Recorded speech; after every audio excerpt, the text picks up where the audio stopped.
Let's begin with the lawsuits that are weird enough to make you raise an eyebrow and then slowly descend into the ones so absurd they feel like fever dreams no lawyer should have ever touched. Tier 1, famous and funny. Alan Heckard versus Michael Jordan and Nike. In 2006, a guy named Alan Heckard walks into a courthouse in Oregon to sue NBA legend Michael Jordan and Nike co-founder Phil Knight. Alan claims that for years, people won't leave him alone. Strangers stop him on the street, staring, laughing, taking photos, or calling him Mike. It happens in restaurants, gas stations, and pretty much everywhere he goes. All because he looks too much like Michael Jordan. He says this unwanted attention has ruined his life, and he deserves compensation for it by filing a lawsuit of $416 million from Michael Jordan for defamation and emotional pain, and another $416 million from Phil Knight for helping make Jordan a global icon. Outside the courthouse, reporters start making fun of him, cameras flashing in his face while he repeats his point. I never asked to look like Jordan, and I shouldn't have to suffer because of it. The story explodes. News anchors, blogs, late night shows. Everyone's talking about the man suing Michael Jordan for looking like him. But then, people start digging and a clip surfaces of Alan talking to local news saying he gets confused for Jordan maybe 15 times a day. But when asked why it bothers him, he doesn't sound devastated. Instead, he laughs it off. Some viewers start thinking if it's all a publicity stunt. And within weeks,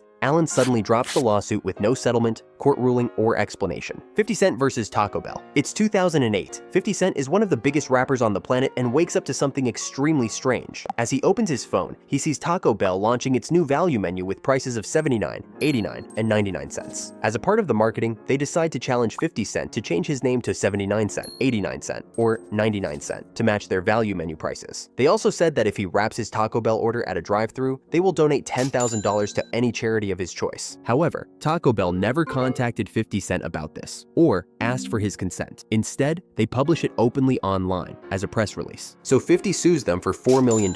He accuses Taco Bell of using his identity without consent and says they're trying to trick the public into thinking he's working with them. Taco Bell responds, calling the lawsuit shocking and unfortunate. They claim it was all in good fun, just a playful idea for charity. But behind the scenes, they get exactly what they want, free publicity. The news goes out. 50 Cent versus Taco Bell. Late night hosts joke about it. Social media jumps in. People can't believe a rapper is beefing with a fast food chain. In 2010, the case settled quietly. There was no public apology or big payout details, just a case closed behind the scenes. Mila Kunis and the chicken theft lawsuit. In 2015, Mila Kunis, one of Hollywood's most recognizable faces, was hit with a lawsuit from a woman accusing her of stealing a chicken. Christina Caro, a Ukrainian singer living in Los Angeles, filed a lawsuit saying Mila Kunis stole her pet chicken, named Doggy, when they were just 7 years old, growing up in Ukraine. She said the emotional trauma from the loss was so bad that she needed therapy. And now that Mila is famous and Christina is trying to launch her own career, the memories have resurfaced. So she sues Mila for $5,000 for emotional distress. The story explodes online. Mila responds almost instantly with sarcasm. She posts a video with Ashton Kutcher, laughing through the entire thing. But Christina was serious about the whole thing. She even released a music video titled, "Give Me Back My Chicken." No court date ever came, and the case fizzled out. Most people suspect Christina just wanted media attention, and she got it. Tier 2. Weird, but believable. Charlie Sheen versus Ursula Auburn. In 2006, a woman named Ursula Auburn filed a lawsuit against Charlie Sheen. She walks into a Los Angeles court and claims she was the real-life inspiration for Rose, the obsessed stalker character from 2.5 Men. Auburn said she dated Sheen back in the late 1990s, and they broke up years ago. She claimed that Rose isn't a made-up character, but instead, Rose is based on her looks, voice, clothes, and even scenes from her personal life, all of which is up on national television without her permission. She points to one scene in particular, where Rose creates a website to track Charlie Harper's love life. Auburn says she actually made a website like that during their relationship, and now, millions of people are watching a version of her turned into a creepy stalker. She tells the court this isn't just comedy,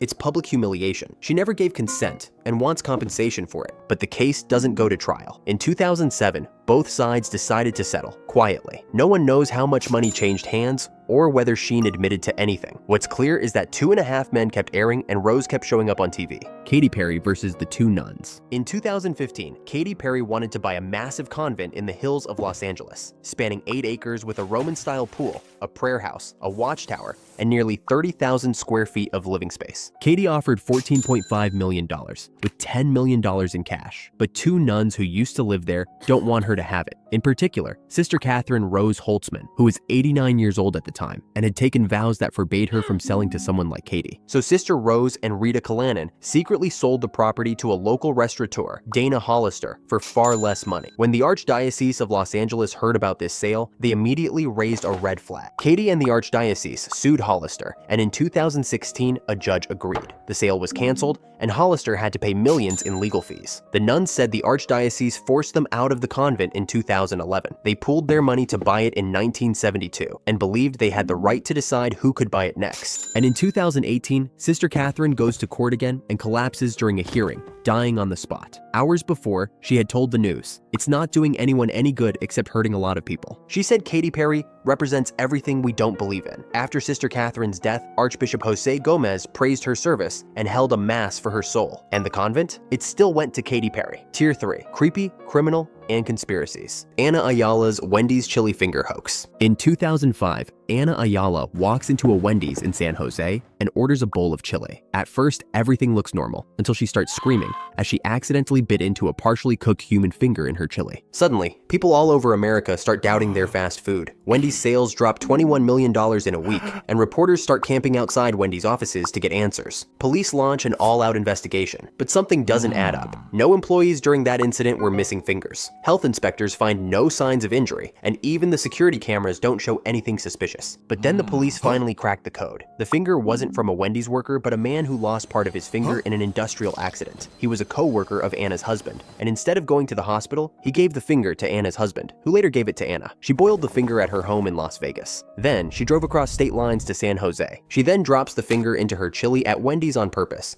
because she planned to sue Wendy's for a big payout. Anna pleaded guilty, and she got 9 years in prison, but served only 4 for good behavior. Her husband also went to jail later for child support fraud, tax evasion, and identity theft, and Wendy's never fully recovered its lost sales. Years later, Anna admits everything spiraled out of control. In prison, other inmates and guards mocked her, calling her Chili Finger. Kimberly Thompson versus Beyonce, the witchcraft lawsuit. In 2018, Kimberly Thompson filed a lawsuit against Beyonce for actual witchcraft. Kimberly was Beyonce's drummer for 7 years, touring with her to play live in her shows, and was part of Beyonce's inner circle. She goes to a Los Angeles court and asks for a restraining order against Beyonce. Kimberly claims Beyonce casts magic spells of sexual molestation, taps her phones, controls her money, and watches her all the time, and used magic to kill her kitten. Kimberly described Beyonce as a boss who controlled everything, including even haircuts. These spells tormented her, but she never explained why Beyonce would do this. But she stood by her story, even emailing reporters. "All accusations I survived are real." Due to no proof or motive, the judge denies her restraining order. Still,